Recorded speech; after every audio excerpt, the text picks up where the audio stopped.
Hi, my name is Stephen Reinhold. I'm the Senior Forestry Resource Specialist with Boulder County Parks and Open Space.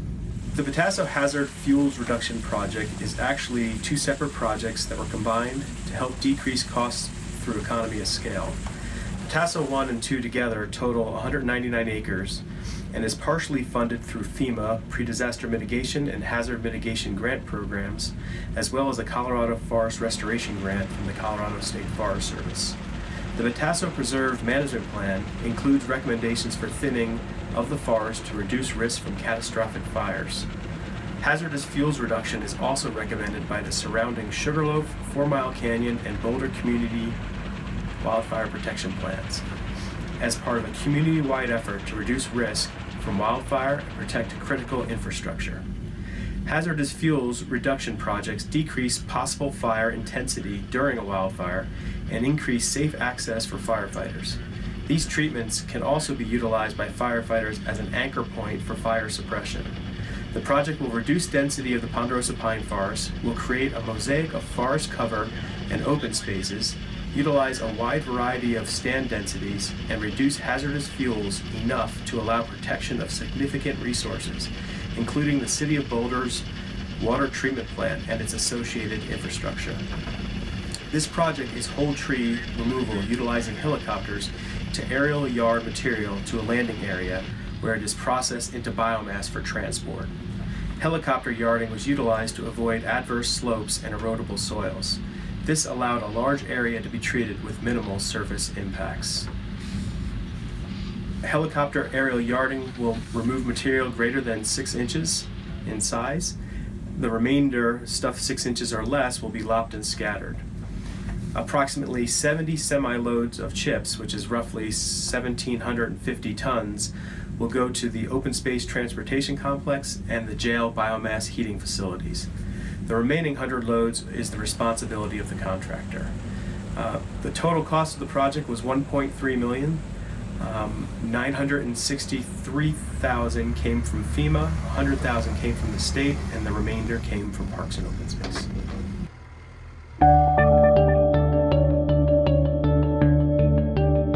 The Heil PD2 prescribed burn.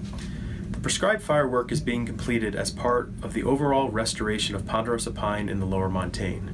Much of the area has been previously treated with thinning operation, and fire is slowly being reintroduced as a disturbance regime.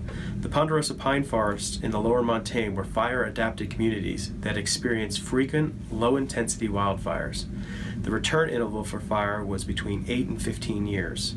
Unfortunately, these areas have not seen a wildfire in over 100 years. By reintroducing prescribed fire, we are trying to bring back or mimic the natural fire regime, allowing the normal ecological processes to return. It will take multiple prescribed fires to bring the structure back to a restored state, and at that point, prescribed fire can be used to maintain the structure. We completed 150 acres of this prescribed fire in the spring and 75 acres burned in the fall. There's an additional 260 acres to finish up the prescribed fire at PD2. The total cost was $60,000.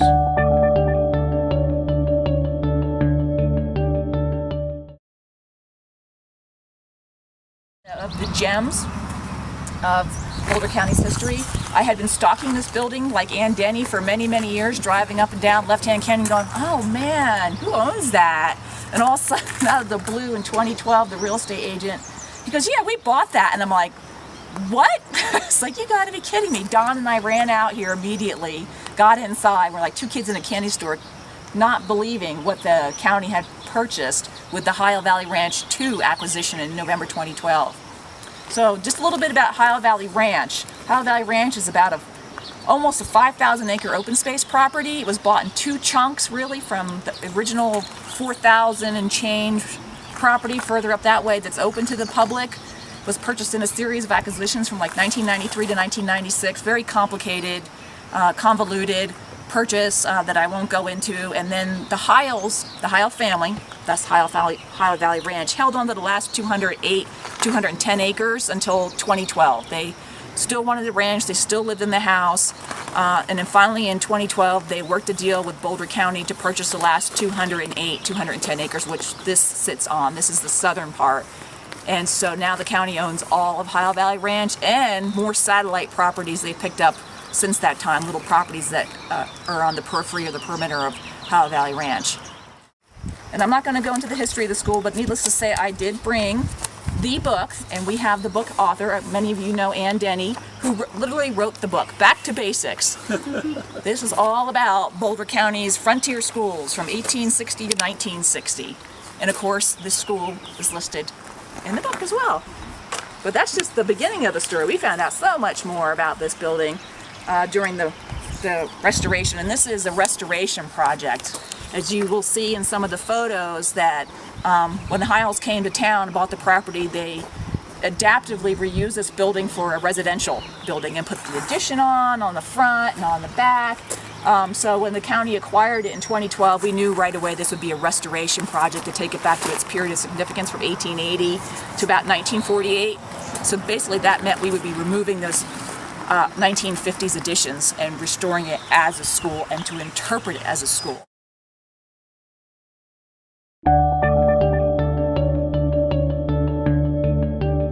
Hi, my name is Mike Rudder. I'm the Trails Volunteer Coordinator with Boulder County Parks Open Space, and we're here to talk about Heil 2. This is a 2.25 mile loop roughly that we're working on this summer and fall. And we also have some major issues with crossings up here. So we have 4 major crossings that are going to need culverts.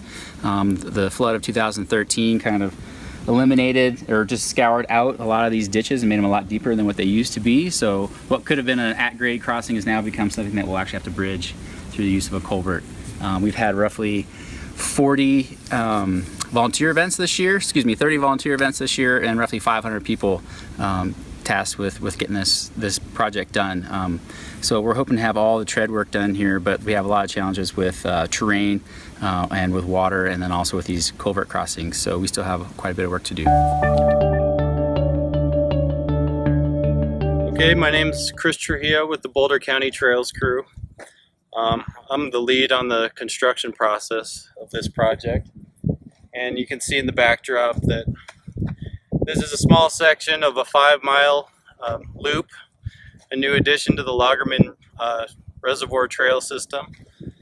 So to complete the whole loop, it's roughly 7,500 tons of recycled asphalt, which we've had to break up and do in phases, stockpile in multiple different areas. This section here was a collaboration with Boulder County Road Maintenance. Some of the other functions of the county we use, the Youth Corps help do the finish work on half the loop, 2.5 miles. We collaborated with the jail crew to help finish this last 2 miles, and we have about 3/4 of a mile to complete the full loop. So we're getting closer to finishing our end of this, and we've worked with the farmer that's leasing the property, and you can see it's a vast area to work with, but there's beautiful views out here. There's still a few more steps in the finishing process before it's all tied in and completed, but we are getting closer to completion of the HI trail as long as the weather holds out. I'm hoping it's finished by the spring, so weather permitting, completion is on the horizon. So hi, I'm Sean Reynolds. I'm the Project Management Design Supervisor for Boulder County Parks and Open Space in the Rec and Facilities Division. And today we're standing on the brand new pedestrian bridge out at the AHI property, just off 75th and north of Pike Street here in western Longmont. This bridge project was designed by Loris and Associates and constructed by J2 Contracting. J2 also did the construction of the pedestrian refuge, which we'll see in a few minutes. But this was one major aspect of the AHI Trail construction project out here. The project consists of about 5 miles of multi-use recycled asphalt trail, over 5 miles of barbed wire fence, on an ag property that we own that's actively being irrigated and used for farming and grazing of cattle, I believe. All right, we're right here at the pedestrian refuge off 75th Street and Pike. This was another major component to our project, again designed by Loris and Associates and constructed by J2. This allows pedestrians from the east to cross this busy road in a more safe manner and get over to the new trail system on the west. My name's Tim Zick. I'm a project coordinator with Boulder County Parks and Open Space. And okay, so I'm standing on top of one of the major culverts, one of 4 major culverts that we have on the trail system. There are other smaller culverts as well that were put in by the trail crew as they worked the trail. These 4 we established with the help of the road maintenance crew prior to any of the trail construction, prior to the fencing. And the main reason to get those established first was that they were a big help in allowing access to the rest of the trail system. So it's reinforced concrete pipe, it's got riprap around the inlet and the outlet side. The ditch that runs through all 4 of these culverts is the James ditch.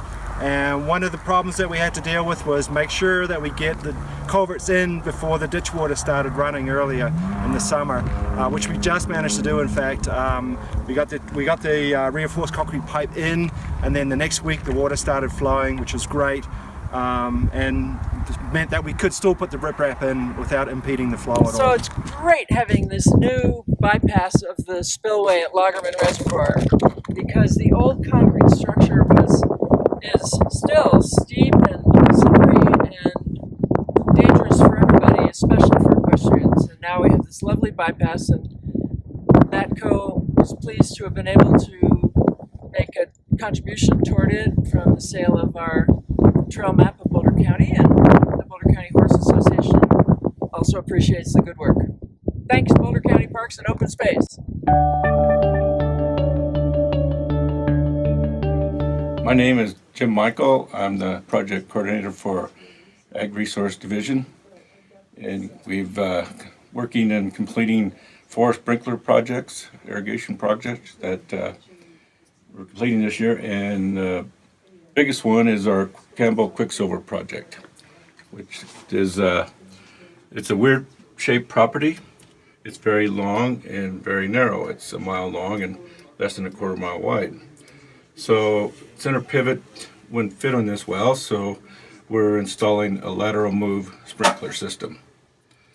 They're a little more expensive. This here project is costing a total of $220,000. Equip is funding $130,000 of it. The ag tenant's paying about $32,000. And Parks and Open Space is reimbursing $38,000. That's not including the new electric service, which I'm estimating about $8,000 to $12,000. It covers about 140 acres, which is fairly good acreage coverage. A typical center pivot covers 110 acres, so we think it's a very well-deserved project, and it should improve our production and our revenues in the future.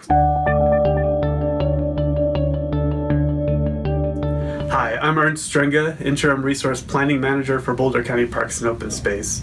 I'm here today to talk about the Lower Boulder Creek Aquatic Ecosystem Restoration Project, which is a joint endeavor of the Omaha District of the U.S. Army Corps of Engineers and Boulder County Parks and Open Space. The project involves the restoration of a 1 mile reach of Boulder Creek on the county's Alexander Dawson open space property. In 1998, the county adopted the Lower Boulder Creek and Cold Creek Open Space Master Plan, which called for a large-scale stream restoration project on this site. The creek on this open space property had been impacted by past mining and other land use activities, including the creek being channelized, the floodplain disconnected, and much of the habitat destroyed. Since the early 2000s, Parks and Open Space has worked with the Corps of Engineers through their Section 206 Aquatic Ecosystem Restoration Program on the feasibility and design of the creek restoration project, and are currently completing the construction phase. The specific goals of the project are to create a new meandering stream channel, reconnecting the creek to its floodplain, restoring native habitat through natural channel design, and installing a diversity of appropriate native plant species. 2016 CIP funds were used on the project for reclamation and seeding of soil disposal sites, which are located on the Bailey Kenosha open space property.